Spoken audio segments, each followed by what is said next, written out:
بآواز بلند صلوات.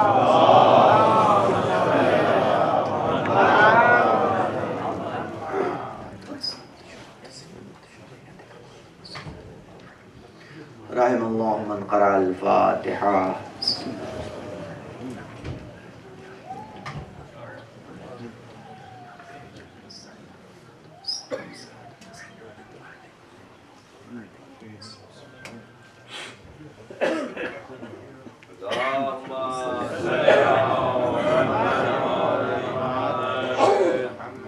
اعوذ باللہ من الشیطان اللعین الرجیم. لا حول ولا قوة الا باللہ العلی العظیم.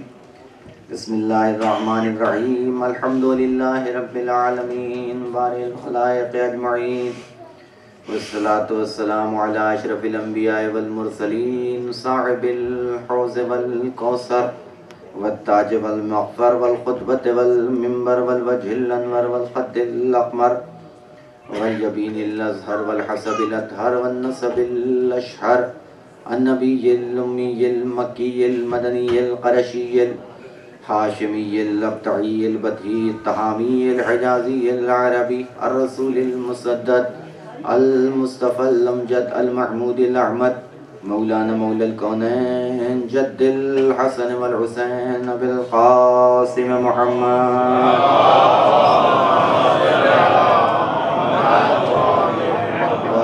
الطیبین الطاہرین المعصومین الداعین الی سبیل اللہ بالحکمت وبالموعظۃ الحسنہ سیما بقیت اللہ العظم مولانا حجت ابن الحسن العسکری.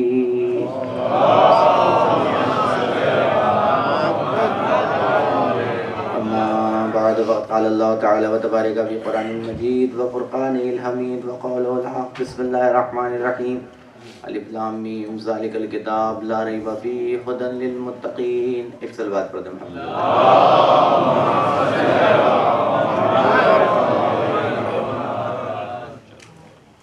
قرآن مجید کی آیہ کریمہ جس سے میں نے آپ کے سامنے اپنا عنوان بنایا ہے.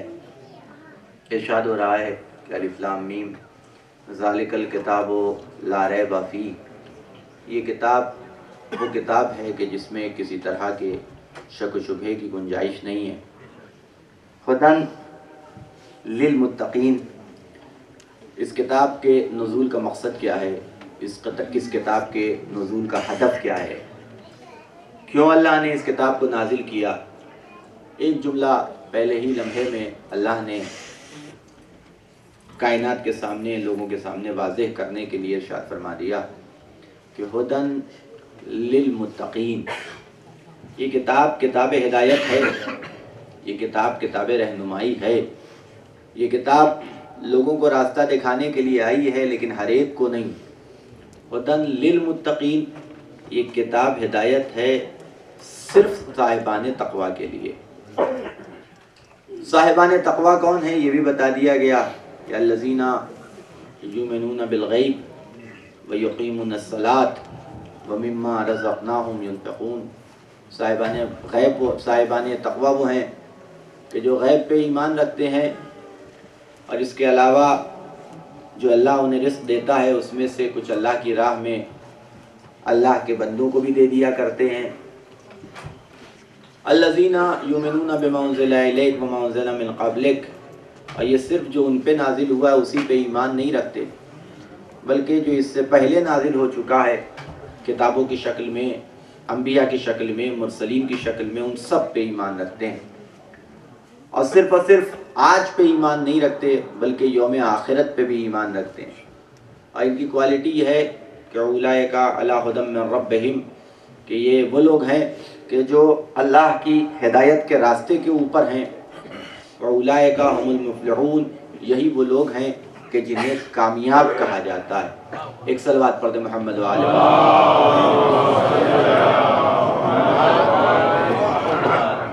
جو قابل توجہ اور قابل غور بات ہے وہ یہ ہے کہ اللہ نے اس آیت میں ایک بات کو بالکل کلیئر طور کے اوپر واضح کر دیا کہ قرآن سب کے پاس ہے، ہر ایک کو میسر ہے، ہر ایک کے گھر میں ہے. ہر ایک قرآن سے کو اپنے ہاتھوں میں لے کے اس کے اوراق کو پلٹ بھی سکتا ہے، اس کی آیتوں کی تلاوت بھی کر سکتا ہے، اسے پڑھ بھی سکتا ہے، لیکن قرآن سے ہدایت پانا یہ ہر ایک کے بس کی بات نہیں ہے، بلکہ قرآن کو سے مستفید ہونے کے لیے، قرآن سے فائدہ اٹھانے کے لیے امپورٹنٹ ترین اور ضروری ترین اور اہم ترین شرط یہ ہے کہ انسان متقی ہو، صاحب تقوی ہو، تو قرآن سمجھ میں آئے گا، ورنہ قرآن سمجھا نہیں جا سکتا۔ اب ایک بات اور آپ کی خدمت میں عرض کر دوں کہ تلاوت کلام پاک کے حوالے سے حکم ہے، ہر انسان جب اپنے ہاتھوں پہ قرآن کو لے کے پڑھتا ہے اور یہ جملہ کہتا ہے، پوچھا جائے کہ کیا کر رہے ہو، جواب یہی ہوتا ہے تلاوت کر رہا ہوں، تلاوت کر رہا ہوں۔ لیکن عزیزان گرامی، یہ جو ہم کرتے ہیں، قرآن کو جو ہم پڑھتے ہیں، اسے قرات تو کہا جا سکتا ہے، تلاوت نہیں کہا جا سکتا۔ اسے قرات تو کہا جا سکتا ہے، اسے تلاوت نہیں کہا جا سکتا۔ کیوں؟ لیکن قرات اور تلاوت میں زمین آسمان کا فرق ہے۔ ہم جو کرتے ہیں وہ قرات قرآن ہے، تلاوت قرآن نہیں ہے۔ اسے قرات قرآن تو کہا جا سکتا ہے، تلاوت کلام پاک نہیں کہا جا سکتا، کیونکہ ان دونوں لفظوں کے درمیان میں فرق ہے۔ توجہ رکھیے گا، تلاوت کی لفظ وہاں استعمال ہوتی ہے کہ جہاں جو کچھ پڑھ رہا ہے انسان، وہ سب کا سب پریکٹیکل کے مرحلے تک پہنچ جائے۔ غور کیجئے کہ یہ ایک امپورٹنٹ ترین تلاوت کلام پاک کے حوالے سے شرط ہے۔ تفسیریں اٹھا کے دیکھیے گا علماء نے کیا بیان کیا کہ صرف اور صرف قرآن کو پڑھ لینا، اسے قرات کلام تو کہا جا سکتا ہے، قرات قرآن تو کہا جا سکتا ہے، تلاوت کلام اور تلاوت قرآن نہیں کہا جا سکتا۔ بلکہ تلاوت کلام کے لیے شرط یہ ہے کہ انسان جو کچھ پڑھ رہا ہے اس کے اوپر عمل بھی کرے، اس کو پریکٹیکل بھی کرے۔ جب تک پریکٹیکل نہیں کر لیتا تب تک وہ قاری قرآن تو کہا جا سکتا ہے، تلاوت کلام پاک کرنے والا اسے نہیں کہا جا سکتا۔ غور کیجئے گا، اور یہی سبب ہے کہ اللہ نے اپنے حبیب سے قرات قرآن کا مطالبہ نہیں کیا۔ آپ غور کیجئے میں کیا عرض کرنا چاہتا ہوں۔ سورہ جمعہ پڑھیے، بسم اللہ الرحمن الرحیم، یسبح للہ ما فی السماوات وما فی الارض الملک القدوس العزیز الحکیم۔ پاک و پاکیزہ ہے وہ ذات، یسبح للہ، اللہ کی تسبیح کر رہے ہیں، اللہ کی پاکیزگی کا اعلان، اللہ کی بزرگی کا اعلان کر رہے ہیں۔ ما فی السماوات وما فی الارض، جو کچھ زمین و آسمان میں، یسبح للہ ما فی السماوات وما فی الارض۔ کون اللہ؟ ملک بھی ہے، قدوس بھی ہے، عزیز بھی ہے، حکیم بھی ہے۔ یہ تین کوالٹی اپنی بیان کی۔ ملک بھی ہے یعنی بادشاہ ہے، حکومت رکھتا ہے، طاقت رکھتا ہے، قدوس ہے، قداست رکھتا ہے، عزیز ہے، اختیار رکھنے والا ہے، طاقت رکھنے والا ہے۔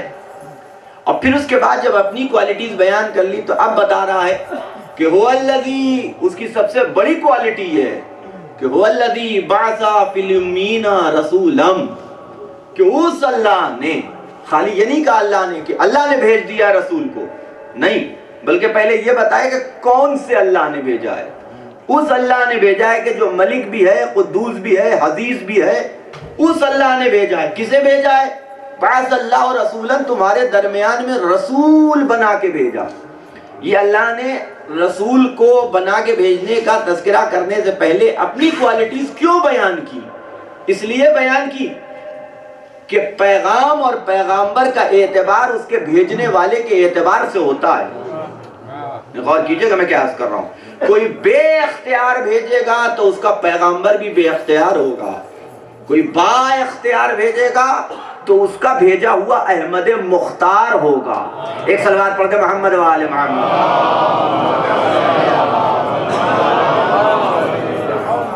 اور اب اللہ بیان کر رہا ہے کہ ہم نے جو رسول بھیجا اس کا کام کیا ہے۔ پہلا جملہ یتلو علیہم آیاتہ، کہ یہ جو آ رہا ہے وہ آیتوں کی تلاوت کرنے کے لیے، آیتوں کی تلاوت کرنے کے لیے۔ یہ نہیں کہا کہ یہ قرات قرآن کرنے کے لیے، آیتوں کی قرات کرنے کے لیے آ رہا ہے، یہ نہیں کہا خدا نے۔ یتلو علیہم، یہ آ رہا ہے آیتوں کی تلاوت کرنے کے لیے۔ عزیزان گرامی، نبی سے آیتوں کی تلاوت کا مطالبہ ہے، آیتوں کی قرات کا مطالبہ نہیں ہے۔ یہی سبب ہے کہ اگر آیتوں کی قرات کا مطالبہ ہوتا تو نبی کا کام بہت آسان ہو جاتا. یہ غور کیجئے میں کیا عرض کر رہا ہوں.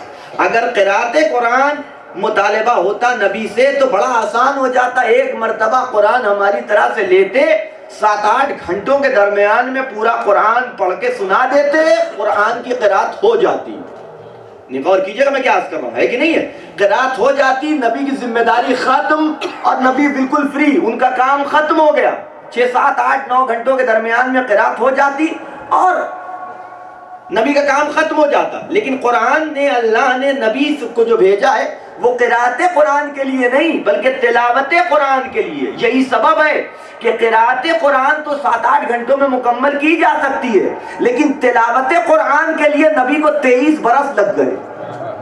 غور کیجئے میں کیا عرض کرنا چاہتا ہوں. یہی سبب ہے کہ یہ جو قرآن آیتیں بھئی ایک ساتھ اللہ بھیج دیتا, کیا ضرورت تھی کہ ایک آیت آئی پھر دوسری آیت پھر تیسری آیت, ایک سورہ دوسرا سورہ تیسرا سورہ, یہ الگ الگ آیتیں نبی اللہ نے ایک ساتھ بھیجنے میں کیا حرج تھا؟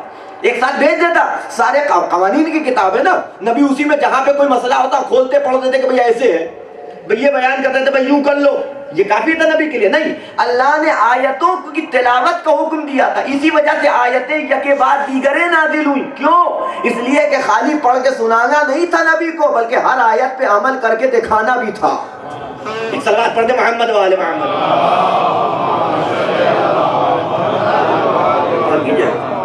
ہے کہ نہیں ہے کہ یتلو علیہم آیاتہ, کہ یہ آیتوں کی تلاوت کرنے کے لیے 23 برس لگ گئے نبی کو آیتوں کو مکمل ان کی تلاوت کرنے میں.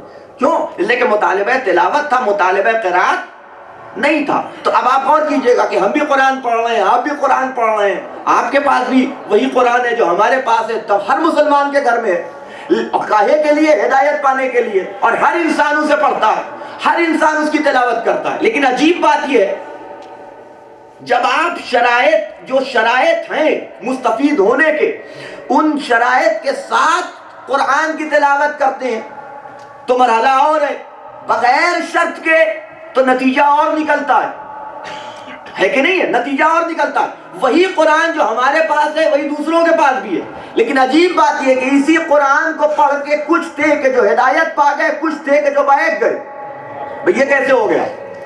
بھئی ایک لمحہ فکریہ ہے کہ نہیں ہے؟ یہ کیسے ہو گیا؟ ایک ہی کتاب ہے, ایک ہی کتاب ہے, بدلی نہیں ہے, وہی آیتیں, وہی صورتیں, وہی سب کچھ وہی ہے. لیکن اسی قرآن کو پڑھنے کے بعد کچھ تھے کہ جو ہدایت پا گئے, کچھ تھے کہ جو بہک گئے, کچھ تھے کہ جو گمراہ ہو گئے.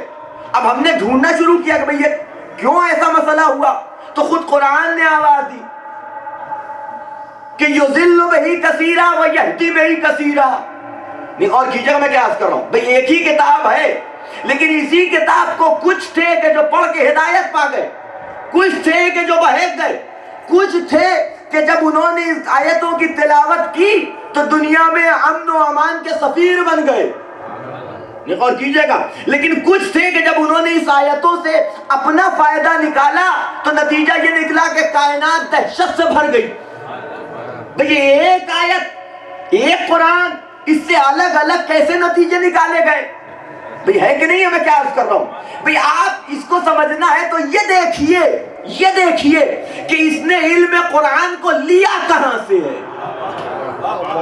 غور کیجئے گا میں کہ یہ بہت امپورٹنٹ چیز ہے کہ اس نے قرآن کو, علم قرآن کو لیا کہاں سے, کس در سے لیا ہے.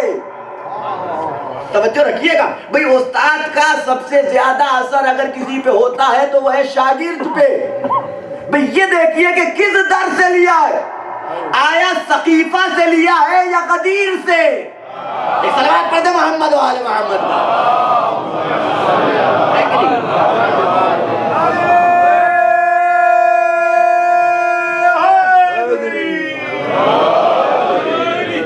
یہی قرآن ہے. قرآن کہہ رہا ہے یہدی بہ کثیرا, یضل بہ کثیرا و یہدی بہ کثیرا. لیکن ایک شرط قرآن نے کر دی تھی کہ تم قرآن پڑھ ضرور رہے ہو, لیکن ان شرائط کے ساتھ نہیں کہ جن شرطوں کو ہم نے تمہارے لیے رکھا. وہ کیا تھی؟ ہدن للمتقین. یہ قرآن ہدایت ہے صرف صاحبان تقوی کے لیے, صرف صاحبان تقوی کے لیے. یہ امپورٹنٹ ترین شرط ہے کہ صرف صاحبان تقوی کے لیے ہدایت ہے. تو اب ایک لفظ آ گیا ہے, حالانکہ جب یہ لفظ آتا ہے تو اس کا تجربہ ہم لوگوں کو بہت ہے کہ جب سنتا ہے انسان اس لفظ آتے ہی تو وہ مجلس کا معیار طے کرنے کی کوشش کرتا ہے کہ بس یہ سلانے والی مجلس ہے. ایک صلوات پڑھتے محمد وآل محمد.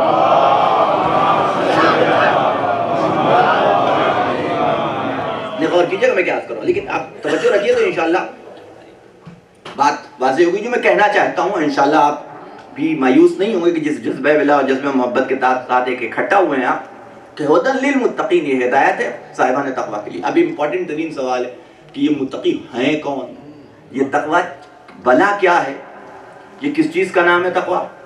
ایک سوال ہے کہ نہیں ہے. ایک ترجمہ تقوی کا کیا جاتا ہے جو آپ اٹھا کر کے دیکھیے گا, جتنے بھی ترجمے اٹھا کے کرتا ہے, اللہ سے ڈرو. یہ ایک ترجمہ آپ کو ہر جگہ ملے گا, اللہ سے ڈرو, یہی ہے صاحبان تقویٰ کے لیے. یا ایھا الذین آمنوا اتقوا اللہ, اے ایمان لانے والو, ترجمہ ہوگا اللہ سے ڈرو. اب آپ سوچئے گفتگو خورا جہاں سے شروع کر رہا ہے, دیکھیے وہ اپنی شناخت کیا بتا رہا ہے اور ہم اللہ کو دنیا کے سامنے پیش کس عنوان سے کر رہے ہیں.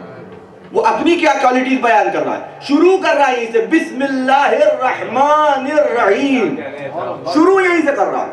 وہ اللہ شروع کرتا ہوں, یا جو بھی شروع کرتا ہوں اللہ کے نام سے. وہ اللہ کون ہے؟ 100 نام, لیکن 2 صفت کا تذکرہ, الرحمن الرحیم, کہ جو رحمان ہے اور رحیم ہے. اور پورا قرآن اٹھا کر کے دیکھ ڈالیے, جتنے زیادہ اس صفت کا تکرار اللہ نے کی ہے قرآن مجید میں, کہیں غفور, کہیں رحیم, کہیں کریم, اتنی یعنی اپنی جو کوالٹیز بیان کی ہے وہ ایک رؤوف, رحیم, کریم کے عنوان سے اللہ نے اپنے آپ کو پہچانوایا ہے.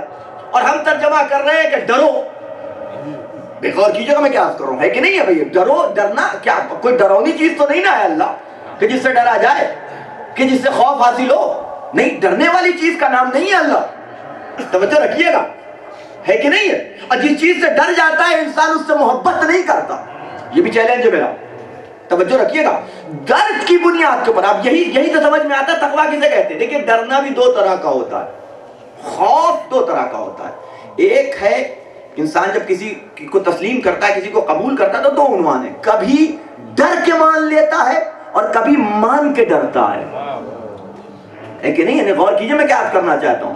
کبھی ڈر کے مان لیتا ہے اور کبھی ڈر کے نہیں مانتا, بلکہ مان لیتا ہے تو ایک جذبہ اور ایک عنوان اس کے دل میں پیدا ہوتا ہے کہ جسے تقویٰ کہا جاتا ہے.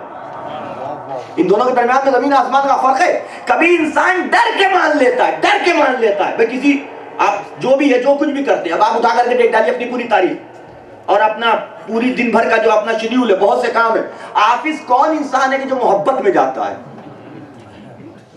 غور کیجیے گا میں کیا عرض کر رہا ہوں. کون انسان ہے کہ جو محبت میں جاتا ہے؟ ایک چھٹی مل جائے اس دن خوش ہوتا ہے, چاہے وہ اس دن پورے انجوائے نہ کر پائے لیکن صرف تصور سے خوش ہو جاتا ہے. غور کیجیے گا میں, کون انسان ہے کہ جو خوشی سے جاتا ہے؟ مجبوری کے تحت جاتا ہے. کیوں؟ ڈر کے جاتا ہے, خوف کی بنیاد پہ جاتا ہے. نہیں گیا سر سیلی کٹ سکتی ہے, نوکری بھی جا سکتی ہے, اور کہتے بھی ہیں کہ ویسٹرن کنٹریز میں 2 چیزوں کا کوئی بھروسہ نہیں ہے, بلکہ وہ کیا کہلاتا ہے, وہ 3 W's, ان کا کوئی بھروسہ نہیں ہے. توجہ رکھیے گا میں کیا کر رہا ہوں. تو اب ہے کہ نہیں ہے, انسان کوئی بھی ہو, آپ جو جسے کہہ لیے کہ یہ روڈ کے جو قانون ہیں, ٹریفک قانون ہے, اس کو فالو کرتے محبت میں, کوئی محبت میں فالو کرتا ہے, ڈر کے مارے کہ نہیں کیا تو ابھی ٹکٹ پہنچے گا گھر تک,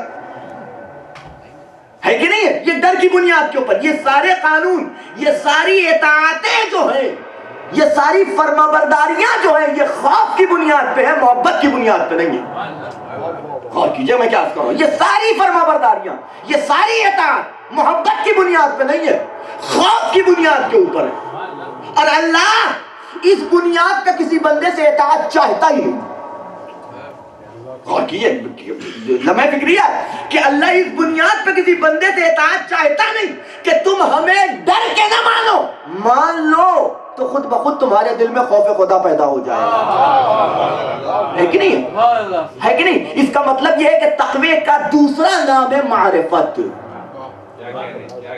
ہے کہ نہیں؟ غور کیجئے میں کیا کر رہا ہوں. ہے مثال دوں میں آپ کو, بات واضح ہو جائے گی. کسی سے کہیے ہندوستان پاکستان کا ماحول تو آپ کے ذہن میں ہو گئی, آ گئے ہوں گے آپ 20-25 سال پہلے, لیکن ماحول تو آپ کے ذہن میں ہو گئی. اور آج کے زمانے میں سوشل میڈیا اتنا زیادہ وہ ہے کہ ہر بات لمحہ لمحہ خبر اور حالات آپ تک پہنچتے بھی رہتے ہیں. صحیح غلط اس کی بحث نہیں ہے, لیکن کچھ نہ کچھ تو انسان جو ہے اس رائے تو قائم ہی کر لیتا ہے. اب آپ کو حالات معلوم ہے. اب جیسے مثال کے طور کے اوپر کسی کو دے دیجئے 10 لاکھ روپے کا چیک, 15 لاکھ 20 لاکھ روپے کا چیک لکھ کر کے دے دیجئے, بلینک چیک, صرف فگر لکھا ہوا ہو, آپ کی دستخط ہو, کل آپ بامبے پہنچائے ہو, کسی جاہل کو دے دیجئے, وہ جیب میں ڈالے گا, لے کے جائے گا, پہنچا چلا آئے گا, پہنچا کے چلا جائے گا. لیکن کسی پڑھے لکھے کو دیجئے کہ بھیا یہ بامبے تک پہنچا دو, ارے کبھی کسی قیمت پہ نہیں جائے گا کہ 10 لاکھ 12 لاکھ 15 لاکھ روپے کا چیک, وہ بھی بلینک, وہ بھی میں پہنچاؤں بامبے جیسے شہر کا جہاں آدمی غائب ہو جاتے ہیں, اس چیک کی کیا حیثیت, میں وہاں پہنچا کے آؤں, کوئی انسان تیار نہیں ہوگا. کیوں؟ اب غور کیجئے گا, وہ کیوں چلا گیا اور یہ کیوں جانے کو تیار نہیں ہوا. وہ اس لیے جانے کو تیار ہو گیا کیونکہ اسے یہ نہیں معلوم تھا کہ اس کے اندر لکھا کیا ہے, اور یہ اس لیے نہیں جا رہا ہے کیونکہ یہ جانتا ہے کہ اس کے اندر کیا لکھا ہے. اور کیجئے گا میں کیا عرض کر رہا ہوں, ہے کہ نہیں ہے. وہ آسانی سے پہنچایا, یہ پہنچانے کے لیے تیار نہیں ہو رہا ہے, اس کے دل میں خوف. کیوں؟ اس لیے کہ وہ جہالت کی بنیاد پہ نہیں ڈر رہا تھا, یہ علم کی بنیاد پہ اس کے اندر خوف پیدا ہو گیا, ہے کہ نہیں ہے. تو اب یہ جو تقویٰ ہے, یہ جو تقویٰ ہے جس کا مطالبہ اللہ کہہ رہا ہے, یہ نہیں کہہ رہا ہے کہ بس ہم سے ڈر جاؤ, جہنم فلاں ڈھیکا مان لو, نہیں, بلکہ خدا کہہ رہا ہے تم ہماری معرفت حاصل کرو تو تمہارے دل میں ایک جذبہ پیدا ہوگا کہ جسے خوف نہیں کہا جاتا بلکہ تعظیم کہا جاتا ہے. ایک صلوات پڑھ دو محمد و آل محمد.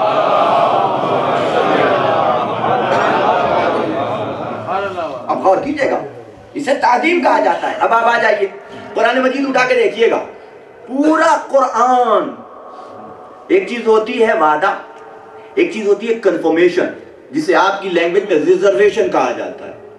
دو ہیں, مسلمان کو تو جانے دیجئے, مسلمان بیچارہ تو SC/ST کوٹے میں آتا ہے, اس کو چھوڑیے. دو ہیں, ایک ہے صاحب ایمان اور ایک ہے صاحب تقویٰ. قرآن اٹھا کے دیکھیے گا, پورے قرآن میں اللہ نے مومن سے وعدہ تو کیا ہے, ریزرویشن کہیں نہیں ہے, ریزرویشن کہیں نہیں ہے. لیکن پورے قرآن میں متقی سے وعدہ کہیں نہیں کیا, ہر جگہ ریزرویشن دیا ہے. نہیں غور کیجئے گا میں کیا عرض کر رہا ہوں, کہیں پہ بھی متقی کو مایوس نہیں کیا اللہ نے, مومن کو صرف اور صرف وعدہ کیا ہے جنت دے دیں گے, دے دیں گے, ابھی کنفرم نہیں ہے. کوثر سلسبیل سب بتا دیا گیا, کئی وعدہ وعدہ نہیں کیا اللہ نے. لیکن متقی کا معاملہ کیا ہے کہ اللہ نے ہر جگہ کنفرمیشن دے دیا, عمل کر رہے ہیں, ہر انسان پریشان, مولانا نماز پڑھی بھی ہے, روزہ رکھا بھی ہے, نہیں معلوم. توجہ رکھیے گا میں کیا عرض کر رہا ہوں, قبول ہوئی کہ نہیں ہوئی, اسی کی قبولیت یا عدم قبولیت پہ جہنم جنت ہے, اللہ کی رضا ہے, اللہ کی ناراضگی ہے, پریشان ہے کہ نہیں انسان. لیکن اللہ یہ حال مومن کا ہے. لیکن جہاں متقی کی بات آتی ہے, قرآن سیدھے سیدھے کہتا ہے انما یتقبل اللہ من المتقین, ہم سب کچھ متقی سے قبول کرتے ہیں. کنفرمیشن ہے, ریزرویشن, اعمال کا ریزرویشن, جو کر دے قبول, مہر لگ گئی, یہ قبول ہے. توجہ رکھیے گا, یہ کنفرمیشن ہے متقی کے حوالے سے. اعمال کی باری ہو گئی, اب آ جائیے بات کر لیجیے عاقبت کی, کہ عاقبت بخیر ہوگی نہیں ہوگی, میدان محشر میں کیا ہوگا, حساب کتاب کیسے دیں گے, کیا کریں گے. مومن بیچارہ پریشان, متقی کے لیے اللہ نے کہا والعاقبۃ للمتقین, کنفرمیشن, ریزرویشن, کہ عاقبت صرف متقین کا حصہ ہے, صرف متقین کا حصہ. ہو گئی بات. جنت کے لیے پریشان, ہر عمل ہمارا صرف ایک مقصد, جنت مل جائے. نماز, روزہ, حج, زکوٰۃ, تم دھوکہ مت دیجیے اپنے آپ کو. حضرت علی آپ نہیں بن سکتے کہ اللہ کے لیے عبادت کر رہے ہیں, صرف ایک ہی مقصد ہے, مجلس, ماتم, نوحہ, سب کچھ ایک مقصد کے تحت, عاقبت سدھر جائے, جنت مل جائے. یہی تو مقصد ہے. غلط کہوں تو ٹوکیے گا, یا اگر کسی کا اس کے علاوہ کچھ اور مقصد اور بتائے تو ہمیں بھی زیارت کریں اس دور کے علی کی. ایک صلوات پڑھ دیں محمد و آل محمد پر. صرف ایک مقصد کے تحت, وہ کیا ہے, جنت مل جائے. اللہ نے کہا ہاں کرو گے عمل, مل سکتی ہے, وعدہ نہیں ہے, کنفرمیشن نہیں ہے. لیکن جب متقی کی باری آئی تو قرآن نے کہا ریزرویشن, تلکل جنت التی نورث من عبادنا من کان تقیا, اس جنت کا وارث ہم صرف اسے بنائیں گے کہ جو متقی ہوگا. یہ ہے ریزرویشن. غور کیجئے گا ہر مرحلے میں. اچھا یہی نہیں, مومن کو تو خدا ڈانٹ بھی رہا, دھمکیاں بھی دے رہا, اب دیکھیے اب یہ سب ڈران اب تک شاید مومن کی اتنی برائی آپ نے نہیں سنی ہوگی. ایک صلوات پڑھتے محمد و آل محمد پر. توجہ رکھیے گا. اٹھائیے سورہ حجرات, اٹھائیے سورہ حجرات. شروع کہاں سے ہو رہا سورہ حجرات؟ یا ایھا الذین آمنوا لا تقدموا بین یدی اللہ ورسولہ. دھمکی کہ ایمان لانے والو, مسلمان سے من نہیں گفتگو ہے. یا ایھا الذین اسلموا نہیں ہے کہ اے اسلام لانے, نہیں, یا ایھا الذین آمنوا, اے مومنو, لا تقدموا بین یدی اللہ ورسولہ, مجھ سے اور میرے نبی سے آگے بڑھنے کی کوشش نہ کرنا.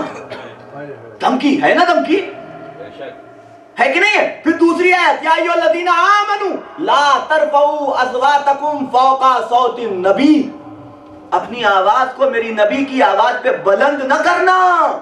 ولا تجہروا لہ بالقول, اور ایسے میرے نبی کو نہ پکارنا جیسے تم ایک دوسرے کو پکار لیتے ہو, ایسے نہ پکارنا. اور اگر کر دیا ان تحبط اعمالکم, زندگی بھر کا عمل حبط کر کے رکھ دوں گا.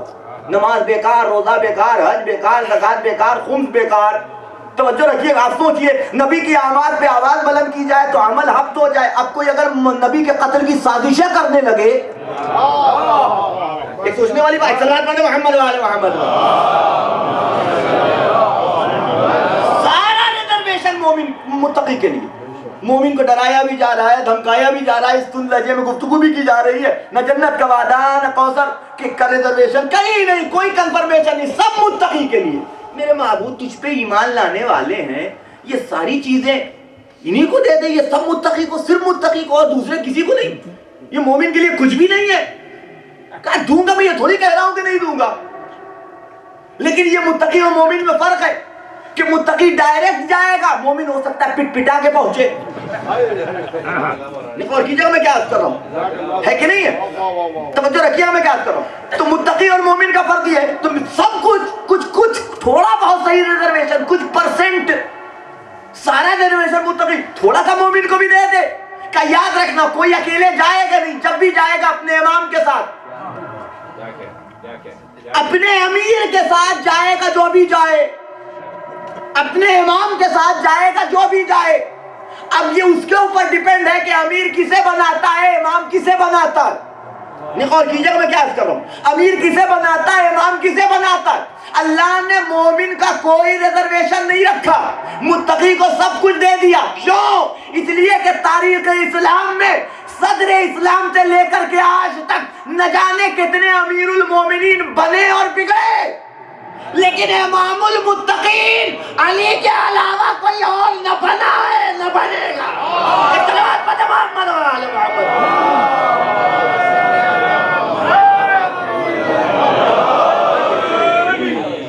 اس سے بہتر انداز میں لا رہے صلی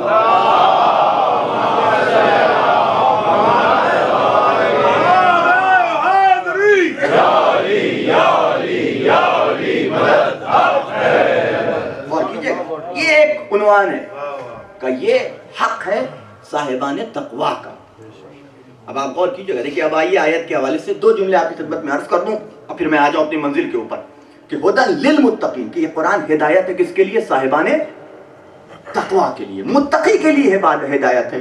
صرف ہدن لل, یہ ہدن کا آگے پہلے آنا یہ حصر کہلاتا ہے, یعنی اللہ نے محصور کر دیا ہدایت کو صرف صاحبان تقویٰ. لیکن قرآن اٹھا کے دیکھیے گا, قرآن اٹھا کے دیکھیے گا, یہی قرآن کہیں کہہ رہا ہے کہ ہدن للمتقین, ہدایت ہے صاحبان تقویٰ کے لیے. یہی قرآن کہہ رہا ہے نہیں, ہدن للمومنین, مومنین کے لیے بھی ہدایت ہے.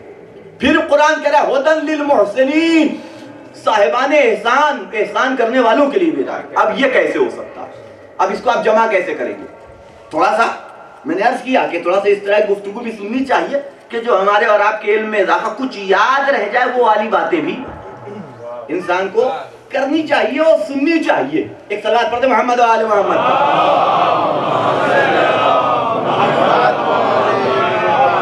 اور ایسا نہیں کہ اس کے اندر فضائل نہیں ہے, نہیں فضائل بھی ہے, لیکن اب وہ والا فضائل نہیں کہ جو اوپر اوپر سے نہیں. یہ بالکل جسے کہہ لیجئے کہ مغز مطلب ہے قرآن کی تفسیر کے ساتھ. سمجھ سکیے نہ سمجھ سکیے میری ذمہ داری نہیں ہے. آپ غور کیجئے گا تو یہ تین آیتیں یہ کہ بات دیگر آگے, ہدن للمتقین, متقین کے لیے ہدایت. قرآن کہہ رہا ہے ہدن لل, صرف ہر جگہ صرف لگا ہوا, محسنین کے لیے بھی ہدایت. مومنین کے. اب یہ کیسے ہو سکتا ہے؟ یہ تو ہو سکتا ہے کہ تینوں کے لیے ہدایت ہو. یہ کیسے ہو سکتا ہے کہ صرف متقی کے لیے ہو، صرف محسنین اور مومنین کے؟ صرف کیسے ہو سکتا ہے؟ یہ تو ہو سکتا ہے کہ بھئی تینوں کے لیے ہو، لیکن جب کہہ دیا صرف متقی کے لیے تو اب محسن اور مومن کوئی ہو اس کے لیے ہدایت نہیں ہو سکتا. اور کیجئے گا. لیکن اگر علم معصوم ہے، قرآن ہے، قرآن کا سمجھنا ہے صاحب قرآنی سے قرآن سمجھ میں آئے گا، اور تو قرآن کو سمجھا نہیں سکتا. اب اٹھائیے اقوال معصومین، تب قرآن سمجھ. حسبنا کتاب اللہ کہہ دینا آسان ہے کہ قرآن ہمارے لیے کافی ہے، لیکن اسے واقعی کافی بنا لینا یہ بڑا مشکل کام ہے.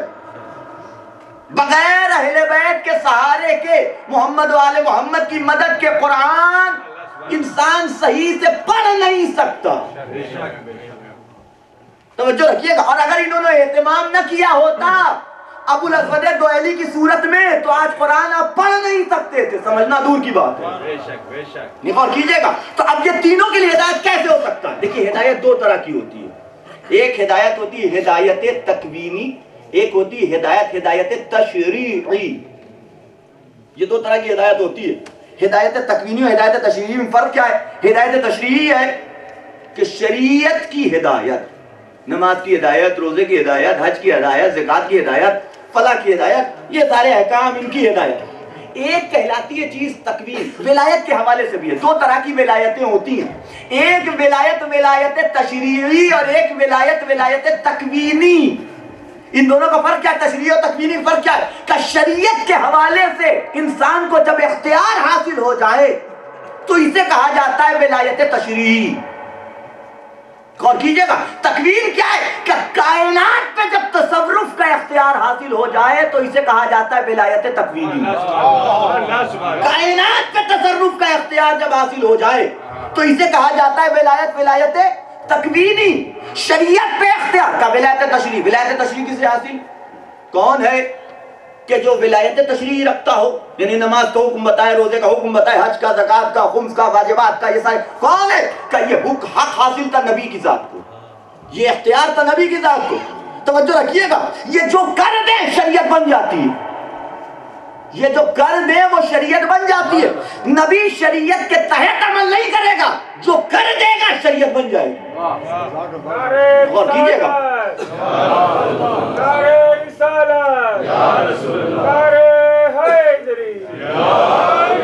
جو کر دے گا وہ شریعت بن جائے گی. نماز نبی نے پڑھ دی تو اللہ نے کہا ایسے ہی نماز ہوگی. جیسے نبی نے روزہ رکھ لیا کہا ایسے ہی روزہ رکھا جائے گا. حج جس عنوان سے نبی نے کر دیا کہا ایسے ہی حج انجام دیا جائے گا. غور کیجئے گا میں کیا عرض کر رہا ہوں. ورنہ آپ اٹھا کر کے نماز دیکھیے گا، قرآن وہ نبی سیرت دیکھیے گا کہ یہ سارے احکام جو ہیں وہ سب مدینے میں نبی 13 سال رہے. نبی اعلان رسالت کے بعد 13 سال یہ سارے احکام نبی میں مدینے میں وارد نہیں ہوئے. قرآن آنے سے پہلے نبی نماز پڑھ رہے تھے، قرآن آنے سے پہلے نبی روزہ رکھ رہے تھے، سب کچھ کر رہے تھے. تو اس کا مطلب یہ ہے کہ شریعت کے مطابق نبی نے عمل نہیں کیا، بلکہ جو نبی نے کر دیا ہے وہ شریعت بن گئی ہے کہ نہیں ہے؟ یہ ہے ولایت تشریعی. یہ ہے ولایت تشریعی. کسے حاصل؟ وہ بھی انہیں حاصل. آپ شریعت کے مطابق عمل کریں گے. آپ شریعت بنانے کا حق نہیں ہے. جو حلال محمد حلال الی یوم القیامہ، حرام محمد حرام الی یوم القیامہ. بے شک کہ حلال محمد حلال ہے قیامت تک، حرام محمد حرام ہے قیامت تک. یہ ہے ولایت تشریعی. ولایت تکوینی کیا ہے؟ کہ کائنات پہ تصرف کا اختیار. کائنات پہ تصرف کا اختیار. اس کا مطلب آپ جانتے ہیں کائنات پہ تصرف کا اختیار کیا؟ ہر چیز کو اللہ نے اپنی ہر مخلوق کو ایک نیچر دے کے بھیجا ہے، ایک سرشت دے کے بھیجا ہے، ایک فطرت دے کے بھیجا ہے ہر مخلوق کو. اور کوئی بھی مخلوق اپنے نیچر سے ہٹ کے کوئی کام نہیں کرتی. اپنی شریعت اور اپنی فطرت سے ہٹ کے کوئی عمل انجام اللہ کی نہیں دیتی. اور کیجئے گا یہ آپ ہے خالی کہ جہاں دو چیزیں پائی جاتی ہیں، ایک فطرت اور ایک عادت. فطرت اللہ نے رکھ کے بھیجا ہے، عادت آپ نے ڈالی ہوئی ہے. یہ آپ کا ہے. یہ اللہ نے عادت کسی کی اللہ نے عادت ڈال کے نہیں بھیجا، عادت آپ ڈالتے ہیں. جو بدلی جا سکے اسے عادت کہا جا سکتا ہے، جسے نہ بدلا جا سکے اسے فطرت ہے کہ نہیں ہے؟ کھانا یہ ہے فطرت، کیا کھایا جائے یہ ہے عادت. اسی بنیاد کے اوپر محلہ بدل جاتا ہے تو ذوق بدل جاتا ہے، زبان بدل جاتا ہے تو مزہ بدل جاتا ہے. ہر ایریے سے دوسرے ایریے کا کھانے کا طریقہ الگ، سلیقہ الگ، چیزیں الگ، ٹیسٹ الگ، عنوان الگ. توجہ رکھیے گا، لیکن کھانا نہیں بدلا، کھانے کا طریقہ اور چیزیں بدل گئی. کیوں؟ اس لیے کہ کیا کھایا جائے یہ ہے عادت، کھایا جائے یہ ہے فطرت. اور جس چیز کی ذمہ دار، جو چیز اللہ نے انسان کے اندر رکھ کے بھیجی جسے فطرت کہا جاتا ہے، اس کا انتظام خدا نے خود کیا ہے. جتنی ضرورت ہے اس سے زیادہ. نہیں کہو کیجئے گا میں کیا عرض کر رہا ہوں. کھانا انسان کی فطرت میں رکھا، کھانے کا انتظام قدرت نے کیا کہ ہم تمہیں بھوکا نہیں سونے دیں گے، ہم تمہیں بھوکا نہیں سونے دیں گے. اور کیجئے گا پانی انسان کی فطرت میں رکھا، پینے کا انتظام خود قدرت نے کیا. اب الگ الگ ٹیسٹ، یہ تمہاری عادت ہے لہذا انتظام خود کرو، ہم کیوں کریں. نکال کیجئے گا میں کیا عرض کروں. جو عادت تم نے اپنائی ہے اس کا انتظام تم خود کرو. لیکن اس کے برعکس اللہ کی جتنی مخلوقات ہیں ان کی فطرت تو پائی جاتی ہے، عادت نہیں پائی جاتی. ان کی فطرت پائی جاتی ہے. غور کیجئے گا میں کیا عرض کروں. چاہے وہ پتھر ہو یعنی جمادات، چاہے وہ نباتات ہو یعنی درخت، پیڑ پودے وغیرہ، چاہے وہ انسان ہو، یہاں آپ کو فطرت تو ملے گی، عادت نہیں ملے گی. اور عادت اور فطرت کا فرق یہی ہے کہ عادت بدلی جا سکتی ہے، فطرت نہیں بدلی جا سکتی. ولایت تکوینی کا مقتضی اور مطلب ہی یہی ہے کہ جو فطرت کے اوپر اختیار رکھتا ہو. غور کیجئے گا، ولایت تکوینی کا مطلب یہی ہے کہ جو مخلوقات سے ان کی فطرت کے برعکس عمل کروا لے اسے کہا جاتا ہے صاحب ولایت تکوینی. جو فطرت کے برعکس عمل کروا لے مخلوقات سے اسے کہا جاتا ہے کہ یہ صاحب ولایت تکوینی رکھتا ہے. پتھر کی فطرت ہے کہ وہ ایک جگہ پہ رہے، نہ ہل سکے نہ ڈل سکے، نہ جس کے اندر گروتھ پایا جاتا ہے، نہ اپنی مرضی سے ہلنے ڈلنے کی صلاحیت پائی جاتی. یہ فطرت ہے پتھر کے اور سنگریزے کی. ولایت تکوینی وہ رکھتا ہوگا کہ جو ان کی فطرت کے برعکس ان سے عمل کروا لے. وہ پتھر کہ جو ہل نہیں سکتا، ڈل نہیں سکتا، بول نہیں سکتا، وہ اگر ان کے ہاتھوں پہ آ جائے تو فصیح عربی میں تسبیح و تحلیل پروردگار کرتا ہوا نظر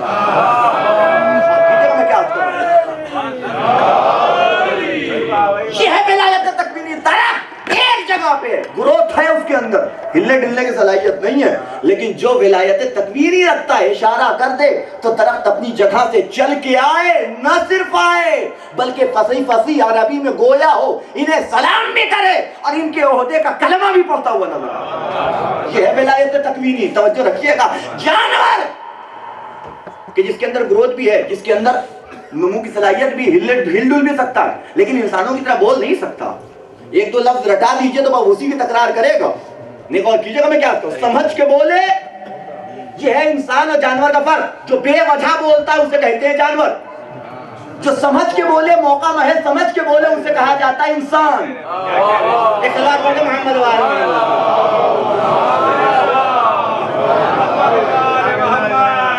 جنہیں یہ بتاؤ کہ کیا بولنا چاہیے، کہاں بولنا چاہیے اور کتنا بولنا چاہیے.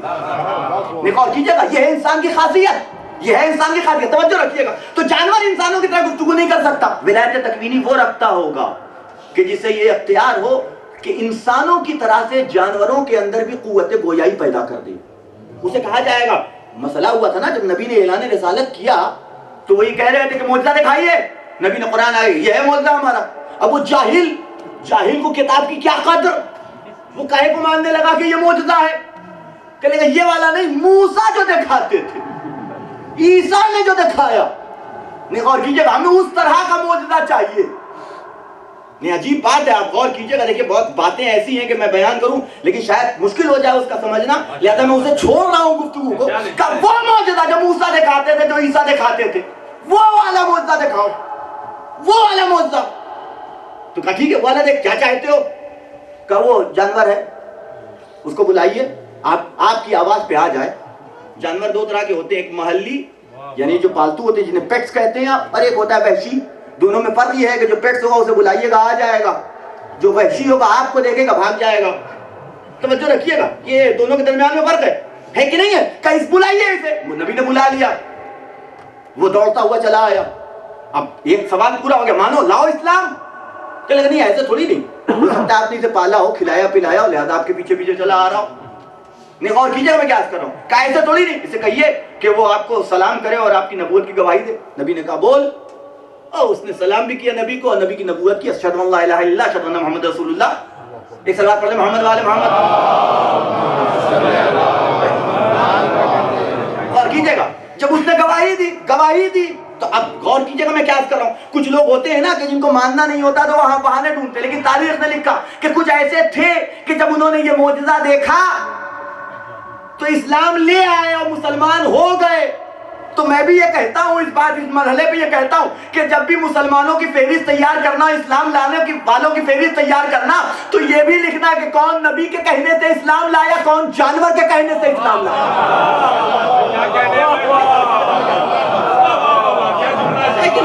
یہ بھی تو طے کیجیے کہ کون نبی کے کہہ دینے سے اسلام لے آیا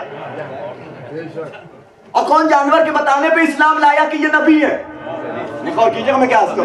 نبی جانور کے انسان جانور کی اتباع کر رہا ہے، نبی کی اتباع کرنے کے لیے تیار نہیں ہے کہ نہیں۔ اب فہرست، حالانکہ فہرست بنائی جاتی ہے، اب الگ الگ کر دیا گیا بخش، کہا بھئی یہ جوانوں میں سب سے پہلے اسلام لائے، یہ بوڑھوں میں سب سے پہلے اسلام لائے، بچوں میں یہ سب سے پہلے اسلام لائے، بچوں میں سب سے پہلے اسلام لانے والے، عورتوں میں سب سے پہلے، کہ بچوں میں سب سے پہلے علی ابن ابی طالب، بڑوں میں فلاں لائے، جوانوں۔ میں نے کہا ان سب میں سب سے پہلے کیوں کون لایا؟ تو اب تاریخ خاموش ہے بھئی، ان سب میں سب سے پہلے کون اسلام لایا؟ سب خاموش، کہ اب کوئی نہیں بول رہا ہے کہ کون لایا سب سے پہلے اسلام۔ اور جہاں سب سے پہلے اسلام لانے والی بات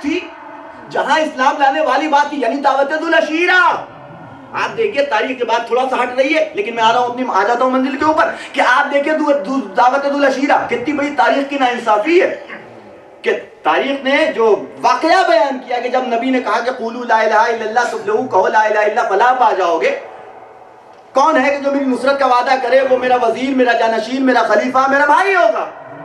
کون بیٹھے تھے؟ سب نبی کے رشتہ دار، 40 افراد یا جتنے بھی رہے ہو تاریخ کے اعتبار سے بیٹھے ہوئے تھے، کوئی نہ کھڑا ہوا۔ علی ابن ابی طالب، انا یا رسول اللہ، میں اسلام لاؤں گا، میں آپ کی نصرت کا وعدہ کروں گا، میں آپ کا بھائی ہوں۔ جب نبی علی ابن ابی طالب نے اقرار کیا تو نبی نے بیٹھا دیا، بیٹھ جاؤ۔ پھر پوچھا تم میں سے کوئی ہے؟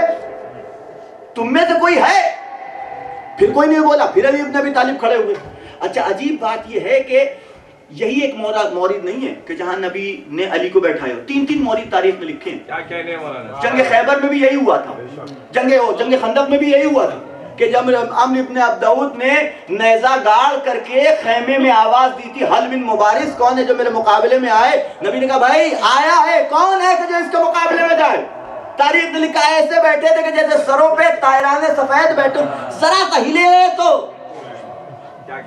یہ جائے کہ جاتے اور مسلمانوں کا حوصلہ پست کر رہے تھے۔ یا نبی اللہ آپ جانتے ہیں یہ کون ہے؟ یہ بہت بڑا بہادر ہے، 1,000 آدمیوں سے اکیلے لڑ جاتا ہے، اتنا بڑا بہادر۔ لیکن اسی وقت تاریخ نے لکھا کہ ایک نوجوان کھڑا ہونا چاہتا تھا، شانے پہ کسی نے ہاتھ رکھا کہ میاں ساجدادے آپ جانتے ہیں یہ کون ہے؟ کیا کہہ رہے ہیں؟ یا نبی اللہ آپ اسے بتائیے۔ علی نے کہا ہاں یہ بہت بڑا بہادر ہے۔ تو علی نے جواب دیا کہ یا رسول اللہ اگر وہ عمرو ابن عبدعود ہے تو انا علی ابن ابی طالب۔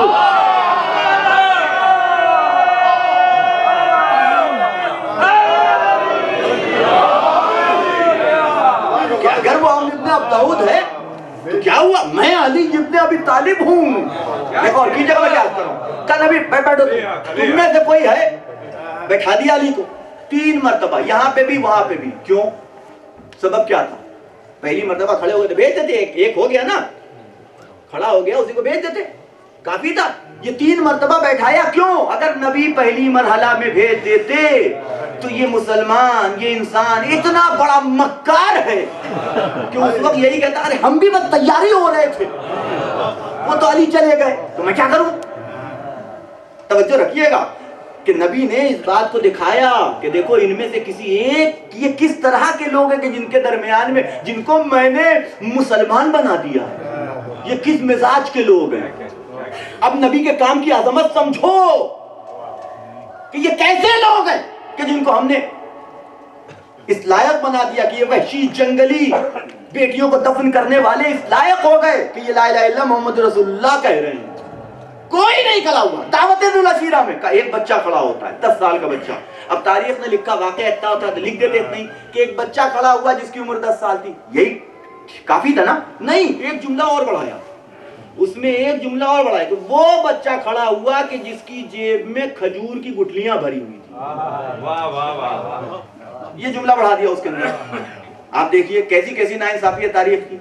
کھجور کی گٹھلیاں بھری ہوئی تھی، کھجور کی گٹھلیاں. یعنی یہ کہنے کا مقصد سمجھتے ہیں، یعنی یہ بتانا چاہتے تھے کہ اس وقت معاذ اللہ خاکم بدہن علی ابن ابی طالب معاذ اللہ اتنے ناسمجھ تھے کہ ان کو یہ نہیں پتا تھا کہ کھجور کھانے کے بعد گٹھلیاں پھینک دی جاتی ہیں، جیب میں نہیں رکھی جاتی.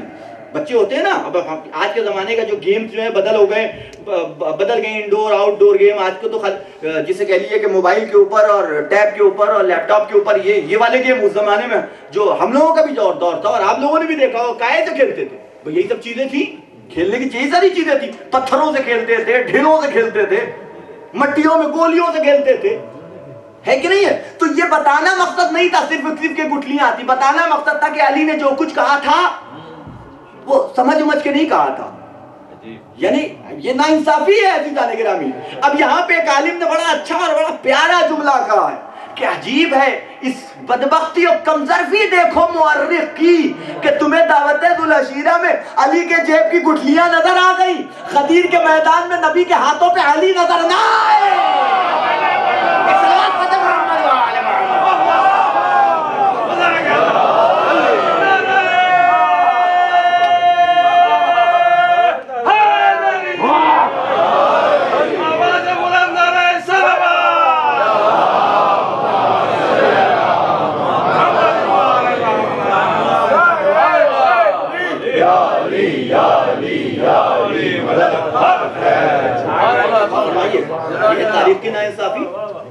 یہ ہے تاریخ کی ناانصافی.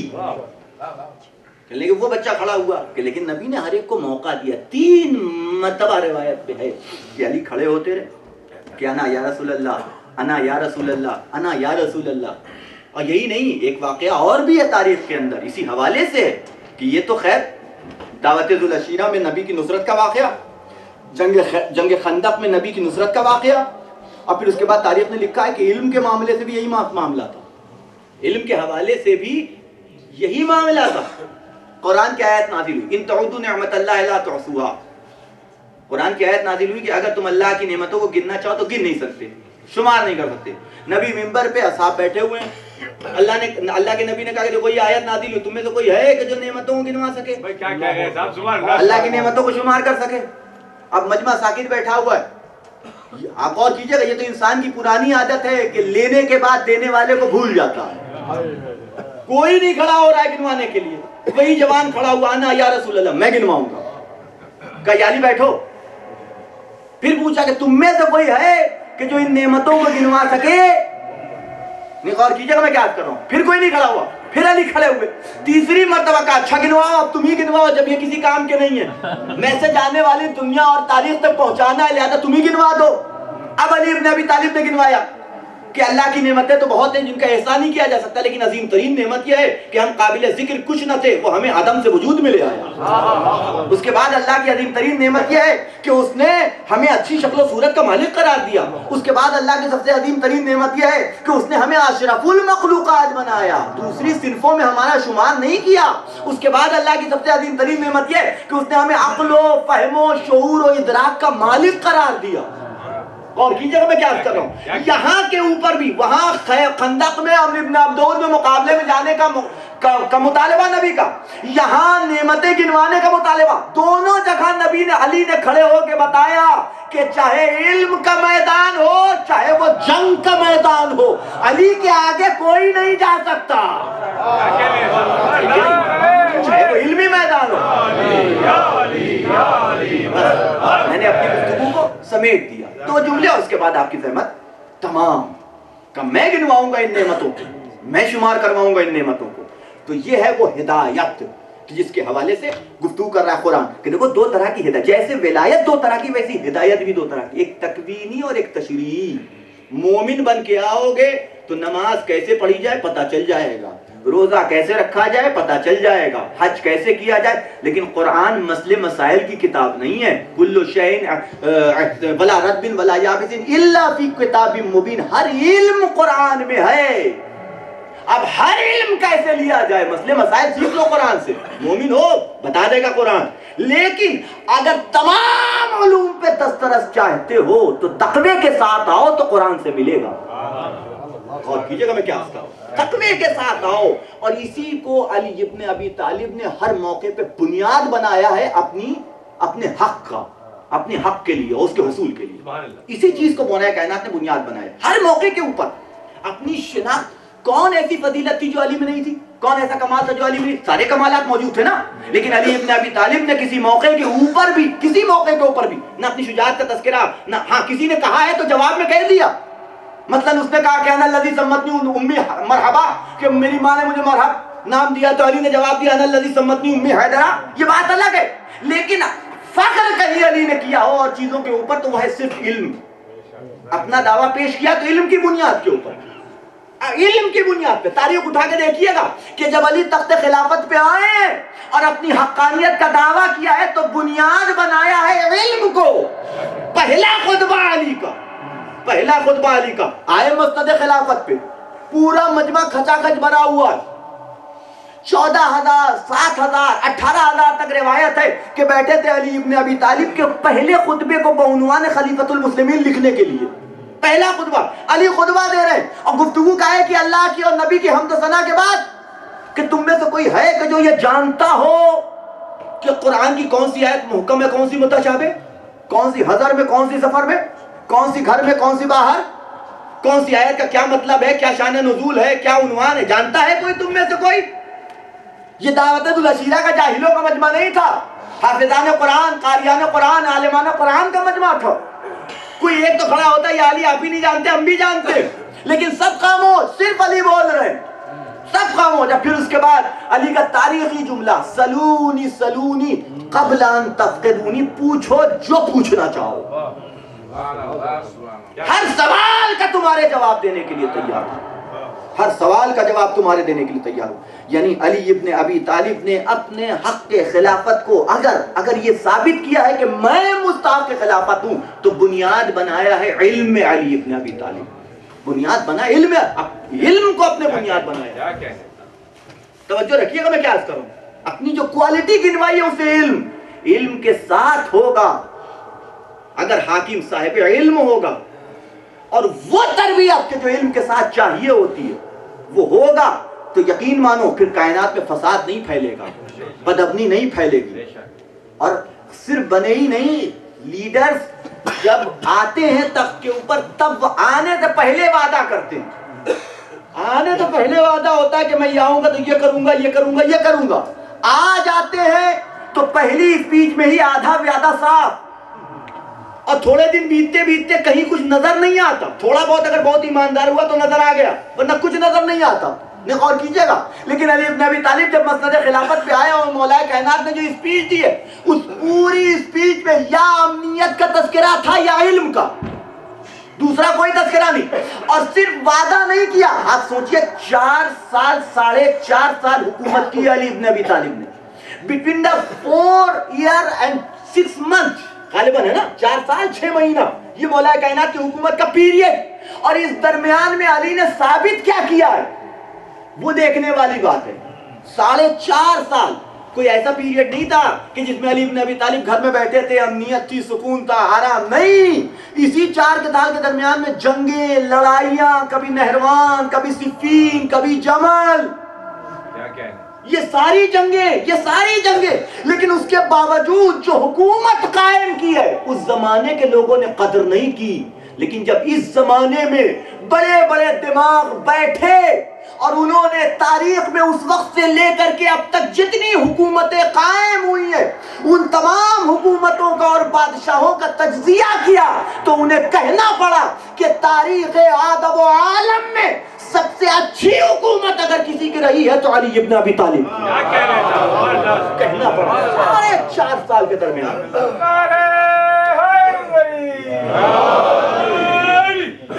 آپ غور کیجئے گا، میرے وہ بزرگ جانتے ہوں جو لوگ مطالعہ کرتے رہتے ہیں اسلامیات کے حوالے سے، ان کو پتا ہوگا کہ یہ کہیں اور سے نہیں، یہ باقاعدہ جسے کہہ لیجئے کہ آپ کے اسی امریکہ میں، اسی یو ایس میں جن محققین نے تجزیہ کیا ہے اور اس کے حوالے سے جو بک لکھی، میرے پاس کتاب بھی موجود ہے اس حوالے سے، انہوں نے کہا 4.5 سال کے درمیان میں جو علی حکومت کر گئے، ایسی حکومت پوری تاریخ عالم و آدم میں کسی نے نہیں کی، اتنی امنیت کسی حکومت میں نہیں کی، ایسی حکومت کسی دور میں نہیں۔ کمال کیا تھا حکومت کا؟ کس بنیاد پہ کہا؟ کہا دیکھیں 2 چیزیں انسان چاہتا ہے، امنیت، سکون چاہتا اور معاشی حالات بہتر ہو، یہ 2 چیزیں چاہتا ہے۔ تو لکھنے والا کہتا اس کی 2 دلیلیں، پہلی دلیل کہ اس 4 سال میں علی کی حکومت میں کوئی بھوکا نہیں سویا، دوسری دلیل کہ کسی کا ہاتھ نہیں کاٹا گیا۔ اور کیجئے گا یہ 2 دلیلیں کہ اس 4 سال کی حکومت میں کوئی بھوکا نہیں سویا، یعنی کیا مطلب؟ جس کو جتنی غذا ملنی چاہیے پہنچ رہی تھی، کسی کا حق نہیں مارا جا رہا ہے کہ نہیں ہے؟ خود مولا کائنات کا یہ جملہ ہے کہ میں تمہارے رزق کے حوالے سے مطمئن ہوں، تم بھوکے تو رہ ہی نہیں سکتے۔ اپنے چاہنے والوں سے خطاب کر کے انہوں نے کہا کہ تم تو فقیر نہیں ہو سکتے، یہ جملہ فقیر نہیں ہو سکتے، فقیر نہیں ہو سکتے، ہماری قوم میں سب سے زیادہ فقیر ہے۔ مولا کائنات کیا کہہ رہے کہ فقیر نہیں ہو سکتے، پرابلم مس مینجمنٹ کی ہے، یہ جملہ انہی کا ہے۔ ترجمہ میں نے خالی کیا ہے کہ مجھے ڈر تمہارے فقیر ہونے سے نہیں ہے، بلکہ ڈر ہے تمہارے مس مینجمنٹ سے۔ ہم ایسا انتظام کر کے جا رہے ہیں کہ ہماری قوم میں کوئی ایک آدمی بھوکا نہیں رہ سکتا، کوئی ایک آدمی فقیر نہیں ہو سکتا، ایسا انتظام کر کے جا رہا ہوں۔ اور کیجئے گا میں کیا کر رہا ہوں، گزر رہے ہیں اپنی حکومت کے دور میں، آخری مجلس ہے، بس گفتگو میں نے ختم کر دی، آ گئی یہ بات تو آپ کی خدمت ہے، گزر رہے ہیں، دیکھا ایک آدمی بھیک مانگ رہا، ایک آدمی بھیک مانگ رہا، اپنے پورے عملے کے ساتھ، پورے عملے کے ساتھ گزر رہے ہیں، پوری کیبنٹ کے ساتھ علی بن ابی طالب گزر رہے ہیں، ایک آدمی بھیک مانگ رہا، مولا کائنات نے دیکھا، پیشانی پہ بل پڑ گیا، یہ کیا ہے؟ اپنے پوری کیبنٹ کی طرف مڑ کر کے پوچھتے ہیں یہ کیا ہے؟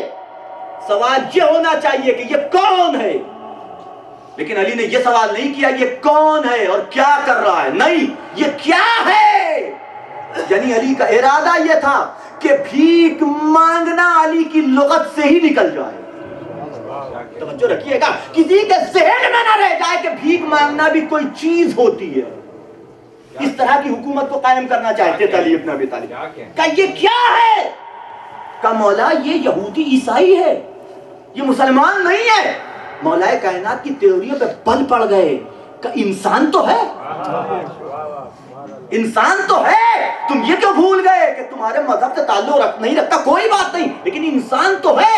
جب تک اس کے ہاتھ پاؤں میں طاقت تھی تم اس سے کام لیتے رہے، آج اس کے ہاتھ پاؤں نے جواب دے دیا تو تم نے ایسے ہی چھوڑ دیا اسے، خود اٹھا کر کے لے آئے، لانے کے بعد اس کا سارا انتظام اپنے ہاتھوں سے کیا علی بن ابی طالب۔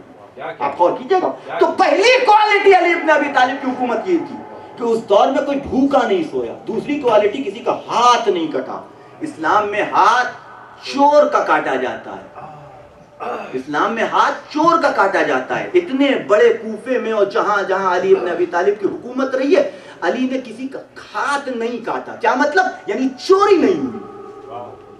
آپ سوچئے 4 سال 4.5 سال کا پیریڈ بہت بڑا ہوتا ہے، ایک پریزیڈنٹ کہیں کبھی بنتا ہے 4 ساڑھے 4 سال رہتا ہے، چھوٹے سے چھوٹا ملک کو اٹھا کر کے دیکھ ڈالیا، کہاں اتنی امنیت نظر آئے کہ 4.5 سال کے درمیان میں کسی کا ہاتھ نہیں کاٹا گیا، یعنی چوری نہیں ہوئی۔ چوری انسان مجبوری کے تحت کرتا ہے، آج کے زمانے میں یہ فن ہے، لیکن اس زمانے میں ہر انسان جو بھی کرتا تھا وہ مجبوری کے تحت کرتا تھا۔ جب انسان کی غذا انسان تک پہنچ رہی ہے تو اسے چوری کرنے کی ضرورت کیا ہے؟ آپ غور کیجئے گا، ایک صلوات پڑھتے محمد و آل محمد۔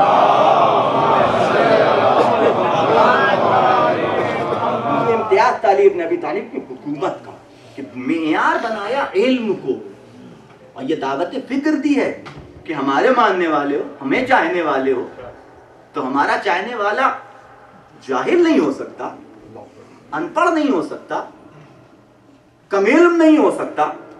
ہماری محبت کا تقاضا ہے کہ تم بھی صاحب علم بنو، اس لیے کہ جیسے جیسے علم آئے گا ویسے ویسے تمہیں علی کی قدر ہوگی، تم علی کو پہچانو گے، اہل بیت کو پہچانو گے، ان کی معرفت تمہیں حاصل ہوگی۔ اور یقین مانیے کہ یہ جہالت ہے کہ جو انسان کو ظلم کی طرف لے جاتی ہے۔ علم اگر اس کے ساتھ ساتھ تربیت بھی ہو تو انسان مظلوم کا ساتھی بن جاتا ہے. ظلم کرنا تو بہت دور کی بات ہے. اور ایسے افراد کی کمی ہر دور میں رہی ہے. بس میں نے گفتگو ختم کر دی. کربلا کے میدان میں یہ جہالت ہی تو تھی کہ جس کی بنیاد پہ حسین رسول کے نواسے کو 3 دن کا بھوکا پیاسا شہید کر دیا گیا. سوال کرنے والے نے کسی نے معصوم سے سوال کیا تھا نا، مولا آپ کا سب سے بڑا دشمن کون ہے؟ آپ کا سب سے بڑا دشمن کون ہے؟ تو مولا نے مصداق پہ گفتگو نہیں کی بلکہ آواز دی کہ میرے سب سے بڑے دشمن کا نام ہے جہالت. میرے سب سے بڑے دشمن کا نام ہے جہالت. کربلا کے میدان میں جتنے حسین کے مقابلے میں آئے تھے جہالت کی بنیاد پہ آئے تھے. بس عزیزان گرامی، اور جہالت انسان کو کس قدر سرکشی پہ آمادہ کر دیتی ہے کہ انسان کو اس بات کا بھی خیال نہیں رہ جاتا کہ چھوٹے چھوٹے بچے ہاتھوں میں خالی کوزہ لیے ہوئے علتش علتش کی صدا بلند کر رہے ہیں. 6 مہینے کا بچہ، اس کی ماں کا دودھ خشک ہو گیا، پانی اس سے مانگا جا رہا ہے تو 3 پھل کا تیر جواب میں پہنچ رہا ہے. بس عزیزان گرامی، کچھ ایسا ہی منظر تھا کربلا کے بن میں روز عاشور. لیکن جب عصر عاشور آئی ہے اور سورج ڈھلا ہے تو اس سے دردناک منظر تاریخ نے پیش کیا. حمید ابن مسلم کہتا ہے کہ ایک خیمے میں آگ لگائی جا رہی تھی. سیدانیاں ایک خیمے سے دوسرے خیمے میں، دوسرے خیمے سے تیسرے خیمے میں. زینب سید سجاد کے خیمے میں پہنچی، بیمار بھتیجے کو غش سے چونکایا، اے میرے لال اٹھو، دیکھو یہ کیا عالم ہے، خیمے جلائے جا رہے ہیں، ہمارے سروں سے چادریں چھین لی گئی، بتاؤ کیا حکم شرعی ہے، کیا ہم اپنے آپ کو اسی آگ میں جلا لیں یا اپنی جان کو بچا کے باہر نکل آئیں؟ آواز دی، اے پھوپھی اماں، اس وقت جان کا بچانا واجب ہے. ٹھیک ہے سر پہ چادر نہیں ہے نہ صحیح، اسی طریقے سے خیمے سے باہر آ جائیے. حمید ابن مسلم کہتا ہے کہ میں نے دیکھا کہ ایک جلتے ہوئے خیمے سے ایک چھوٹی سی بچی باہر نکلی جس کے دامن میں آگ لگی ہوئی تھی. مجھ سے رہا نہیں گیا، میں آگے بڑھا اور میں نے چاہا کہ اس کے دامن کی آگ بجھا دوں. وہ بچی ٹھٹک کے پیچھے ہٹ گئی. اے شخص ہمیں ہاتھ نہ لگانا، ہم پیغمبر اسلام کے گھرانے سے تعلق رکھنے والے ہیں، ہم اہل بیت رسول ہیں. اس نے کہا اے بی بی ہم آپ کے دامن کی آگ بجھانا چاہتے ہیں. بچی کہتی ہے بھائی اگر ہم پہ احسان کرنا چاہتے ہو تو صرف اتنا بتا دو کہ نجف کا راستہ کدھر ہے. اے بی بی نجف جا کے کیا کرو گی؟ کہ میرے دادا آرام کر رہے ہیں، میں دادا سے شکایت کروں گی. اے دادا میرا بابا مارا گیا، وہ بھی اماں کے سر سے چادر چینی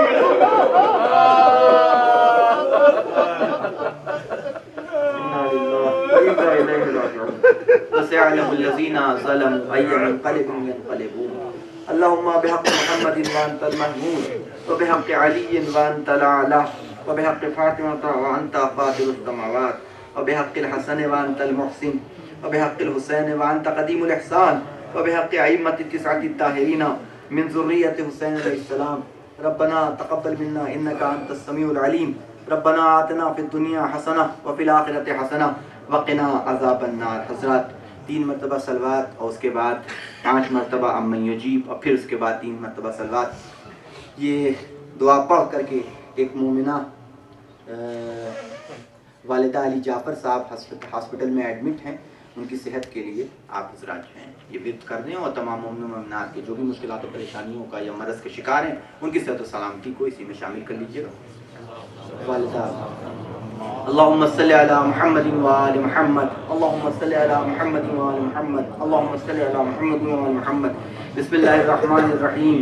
أمن يجيب المضطر إذا دعاه ويكشف السوء، أمن يجيب المضطر إذا دعاه ويكشف السوء، أمن يجيب المضطر إذا دعاه ويكشف السوء، أمن يجيب المضطر إذا دعاه ويكشف السوء أمن يجيب المضطر إذا دعاه ويكشف السوء أمن يجيب المضطر إذا دعاه ويكشف السوء اللهم صل على محمد وآل محمد اللهم صل على محمد وآل محمد اللهم صل على محمد وآل محمد. حضرات ایک مرتبہ سورہ فاتحہ کی تلاوت فرما کر مرحوم علی حسین نقوی اور دیگر اسپانسرز کے مرحومین کی روح کو ہدیہ فرما دیں.